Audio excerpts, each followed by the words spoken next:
Listen, human, you don't want to know the war I've seen. The bloodshed, the carnage, the Goblin Slayer episode 1s, the poverty, the scuffed VTuber streams. You should be grateful that I... Wait, who are you looking at? I'm right here. Yeah, hi.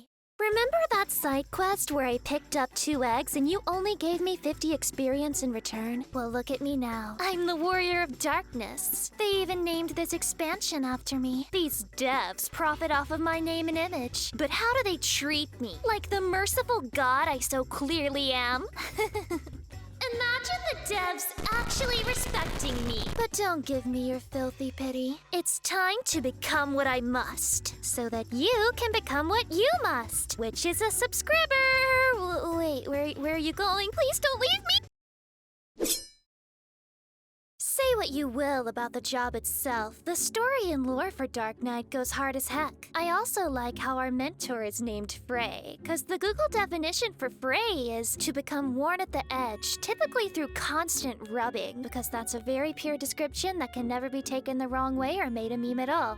Shadowbringers is also considered one of the best expansions story-wise, and I can't disagree. However, there has been some downright aggression towards Dark Knight in this expansion. Let me explain. In Shadowbringers, Dark Knight is the poster job, and they also introduced the ranged DPS Dancer and the tank Gunbreaker, a shiny new tank with a more engaging DPS rotation and actual job mechanics, advertised by Thancred in the trailer. So, for this expansion, for whatever reason, they decided to add direct competition for the tank attention that rightfully belonged to Dark Knight. The only time they've done something similar was by making Samurai and Monk share Stormblood, but it did make sense considering the location we were going, and even if you didn't play Monk, the job was represented by another character. Meanwhile, Gunbreaker is a job we assumed would only be available once we made it to Garlemald, but the devs made the conscious decision to bring it to the Dark Knight expansion. Why?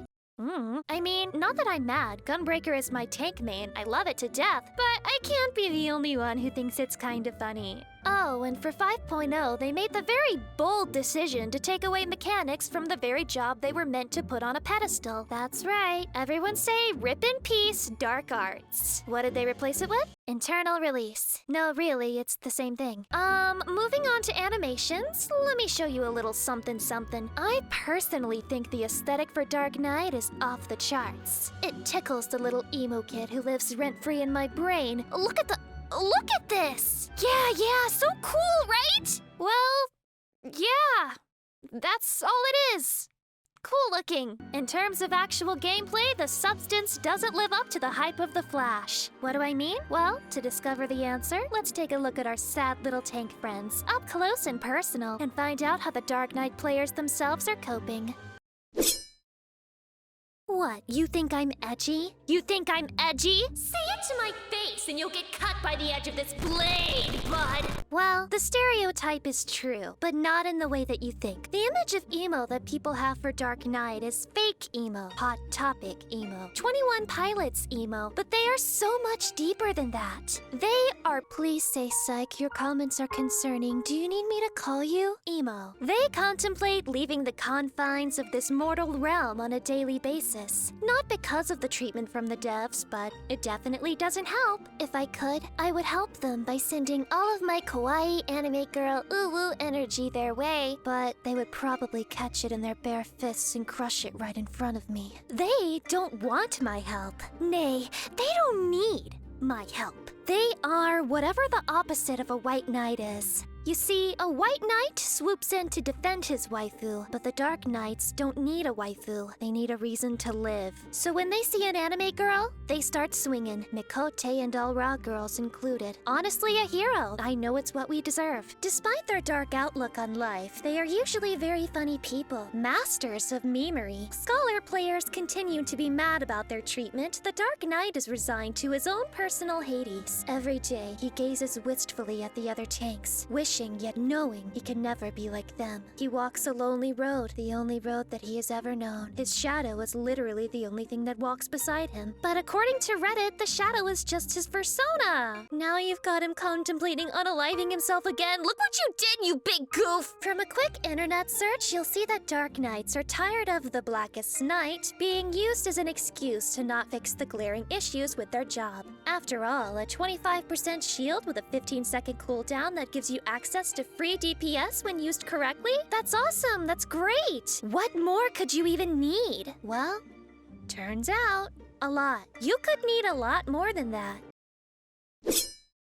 Now, Dark Knight is not my main. As you can tell from the footage, I am not qualified to give much advice on it. Since I'm a healer main, I get confused when I need to press more than 3 buttons, QQ. But there's a very real reason I play Gunbreaker instead of Dark Knight. So here's my tip to anyone wishing to pick up this job. If your healer for the dungeon is a white mage, just give up. Submit yourself to suffering! What do you mean, Lucy? White mage is the only healer that can make good use of Living Dead. Sure, fine, I'll grant you that. But how often are you using Living Dead over the Blackest Night, the shield that must break in order to not be a waste of MP? And what is it that White Mage love to spam at the beginning of any pull? That's right! Holy! And what does Holy do? It stuns! So the enemies will not hit you. The Blackest Night will not break at all. Don't even bother pressing it until the pull is almost over with anyway. All you can do is take it on the chin, cause it's better for the White Mage to DPS and dunk all over your own intended playstyle because more DPS equals better every single time.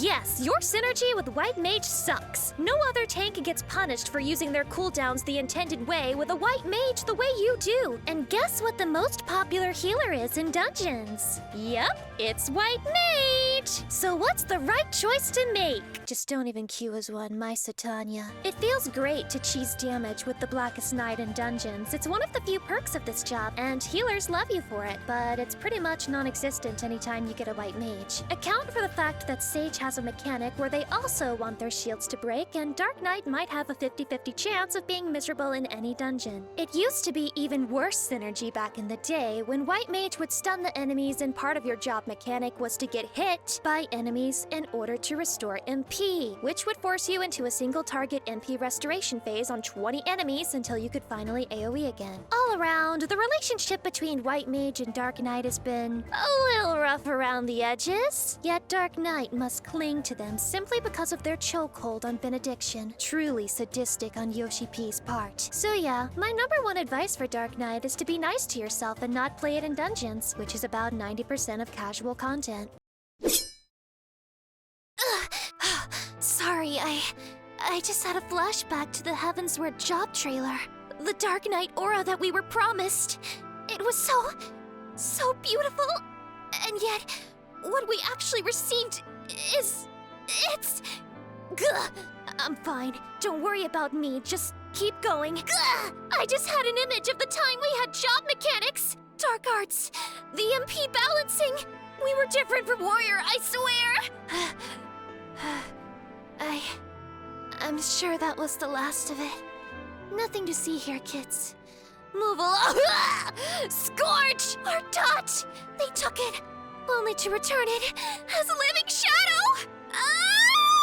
Wow, that sure was a lot. Don't worry, I'm perfectly fine. We've talked about this, Susan. I don't need help. I'm not mad that I'm a great value warrior. I'm not mad that I don't get my full AoE rotation until level 72. I'm not mad that my invulnerability hasn't been fixed after 6 years of suffering with it. I'm not mad that they've decided flashy graphics is all that Dark Knight mains care about. I'm not even a little tilted that enhanced unmend is a thing now, instead of the million of other changes they could have come up with if they listened to anything we had to say at all. I'm good. I'm great. I'm a Dark Knight. That means I don't talk about my problems. I don't have to explain anything to you. I sit and wallow in my sorrow, and then I melt the agony into a blade that can pierce through the squishy flesh of any who oppose me. As a matter of fact, I tire of long swords. I tire of the cloud references. I tire of the weird battle and victory poses. I will take this agony and make certain that the blade it births will have the glistening curve of a scythe. Well, well, well. Look what we have here. A new DPS job with an aesthetic very similar to Dark Knight, with an aura that's way cooler than theirs, and features a version of Living Shadow that even fuses with them and gives them a super edgy avatar form, played by the main villain of the expansion, which gives it that extra flavor of edge, full of engaging job mechanics that feel rewarding and fun. Yeah, no need to be worried. I'm sure that won't steal any of the Dark Knight players away. I bet they're tickled pink with what's been going on. Being the lowest DPS tank is a great look for them. Really gives them something to be sad about. Very lore compliant. I gotta remind everyone that strong in the meta and capable of clearing content doesn't mean fun. And many Dark Knight players have felt ignored by the devs for a good while now. So when you see the living dead become one with the dead, I hope that I have helped you understand why. All I really want is for the Dark Knight mains to feel heard by all of us. Yes, my edgelord friends, we see you. Though I am far less knowledgeable on Dark Knight than Scholar, it's only fair that I do my darndest to chronicle their suffering for all to see. Remember that they once lived. Looks like we Scholars and our Dark Knight comrades will be walking into the great unknown of Sage and Reaper together, hand in hand. And if that isn't hopium, I don't know what is. And don't even worry about it because yeah, in case you were wondering, I did. I wrote a cringe rap about it. The Blackest Night didn't end the fight for a functional tank worthy of Dark Knight. In a release got us all deceased. The Reaper swings his scythe, singing rest in peace. Not a warrior, so I don't rampage. I drop the blood gauge, plunge to a brand new stage. All my teenage rage starts a graveyard age. Now I'm out. Come along, Sage.